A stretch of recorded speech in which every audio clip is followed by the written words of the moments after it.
Brought to you by Techno Camon 30 series.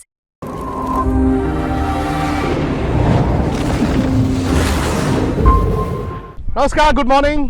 मैं हूं विक्रांत गुप्ता, मेरे साथ निखिल नाज हैं। इस वक्त हम एंटीगा के सर विव रिचर्ड स्टेडियम में ही हैं, क्योंकि भारत की बड़ी ज़बरदस्त जीत हुई, 2 लगातार जीत हो गई। अब सेमीफाइनल की टिकट तो पक्की है, क्योंकि टीम भी सेंट लूसिया पहुंच गई है। मुझे लगता है कि जर्नी जो है अब आपको आगे का सोचना है। जो हो गया वो हो गया। बांग्लादेश की जीत ने आपको ऑलराउंड जीत दी, 50 रन से जीत दी। अफगानिस्तान को 47 रनों से हराया। लेकिन अब निखिल, आप जैसे जैसे आगे जाएंगे कंपटीशन और मजबूत होता जाएगा। पहली बात तो ये विक्रांत देखें कि सेमीफाइनल में मुझे लगता है कुछ भी नतीजा हो अफगानिस्तान वाला मैच का, लेकिन भारत पहुंच गया। क्यों? मैं नेट रन रेट देख रहा था, उसमें भारत इतने आगे है। आप एक टीम को 47 रनों से हराते हो, अगले को 50 से, तो आप इनिंग्स डिफीट जो टेस्ट क्रिकेट में होती है वही चीज चल रही है। तो आपका नेट रन रेट इतना आगे है कि अब आगे कुछ भी हो, इंडिया सेमीफाइनल में तो पहुंच गया। लेकिन जैसे आपने कहा, परेशानी इन मैचेस की नहीं होती, परेशानी वही सेमीज या फाइनल में होती है। तो आगे का देखना है। अब आगे हम किसको देखेंगे? ऑस्ट्रेलिया को। मैं तो कहता हूं ऑस्ट्रेलिया को हरा दो। हराओ या आप ग्रुप टॉप कर जाओगे। गयाना में बरसात हो गई तो जो ग्रुप टॉप करेगा सेमीफाइनल, वो फाइनल में चले जाएगा।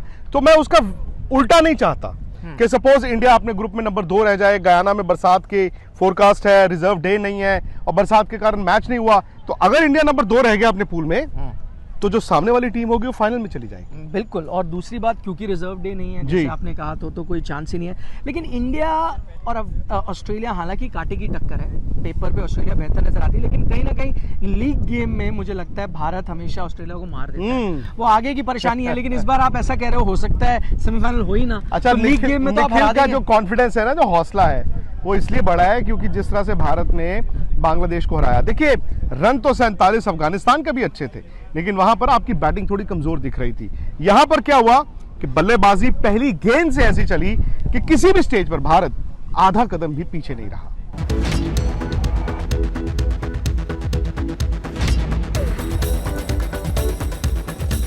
मुश्किल पिच और स्लो आउटफील्ड के बावजूद रोहित और विराट ने आतिशी शुरुआत की।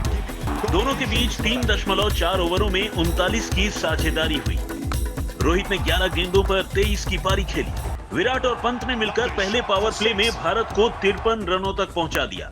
विकेट की चिंता किए बगैर विराट ब्रेक फ्री खेल रहे थे। 37 के स्कोर पर तंजीम की इस गेंद पर वो आगे बढ़े और लाइन मिस कर गए और बोल्ड। सूर्य कुमार ने पहली ही गेंद पर छक्का लगाया,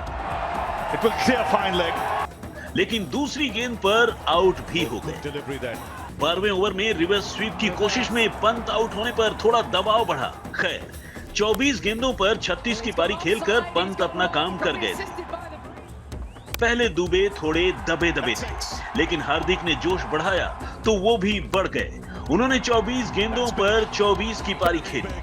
हार्दिक का हल्ला बोल इस मैच में भी जारी रहा। बांग्लादेश के अरमानों पर सही मायनों में उन्होंने ही पानी फेरा। मुस्तफिजुर के आखिरी ओवर को हार्दिक ने लूट लिया।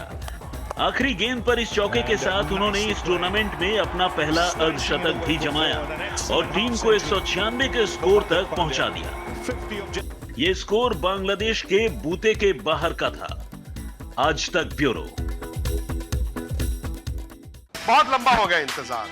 क्या फाइनली इस बार वर्ल्ड कप जीतने का सपना हकीकत में बदलेगा? वर्ल्ड कप की सारी कवरेज हमारे और आपके साथ, कहां? स्पोर्ट्स तक।